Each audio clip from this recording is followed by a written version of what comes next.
The troops were called to active duty in January of 2000. Freedom. KIMT News Channel 3 plans to bring you extensive live coverage of the 1133rd's arrival as we cover the road home. And it was a long road home, but a Rochester-based Army Reserve unit can finally rest. 116 soldiers from the 79th Military Police Unit in Rochester came home this morning. The soldiers had been over in Iraq for almost 1 year. For the company's commander, the road home is overwhelming. I don't think I've ever felt like this, ever.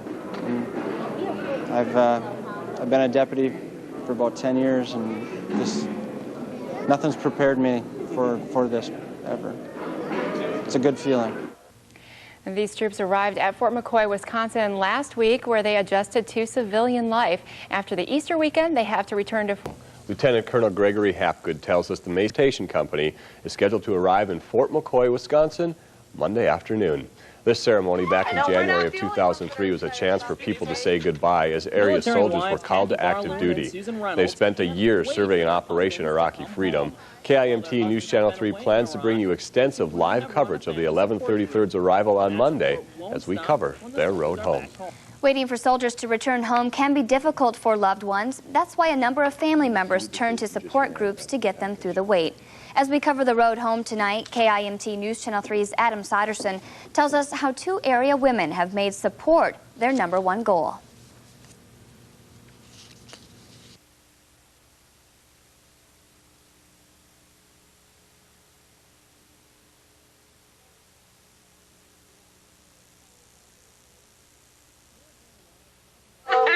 I know we're not the only ones that are excited about this day. Military wives Kathy Barloon and Susan Reynolds can't wait for their husbands to come home. While their husbands have been away in Iraq, the 2 women have run a family support group. And that support won't stop when the soldiers are back home. I more or less want to see everybody's face. I want to, coming off the buses.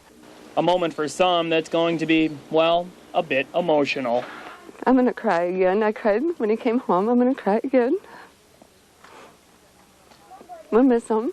We've been so worried about all of them, every single one. And those worries are why Kathy and Susan have worked so hard. The support group just kind of seemed like a full-time job with lots of overtime. And, but it wasn't, it was hard, but it was something I liked doing because being able to help people. Help that sometimes words can't even express. They've been my lifeline. When I can't sleep at night, I'll call mostly Kathy, and she says day or night, whatever, when I need to talk, she'll talk. And listening to the community has showed Kathy that everybody's ready for the 1133rd soldiers to come home. Because the people I've talked to that don't even have a family are probably getting more excited than me and Sue because we're so tired from everything. Tired but anxious for their soldiers to come home and for their lives to go back to normal. In Mason City, Adam Soderson, KIMT News Channel 3. Both wives are just happy they could help in any way during this difficult time for the 1133rd families.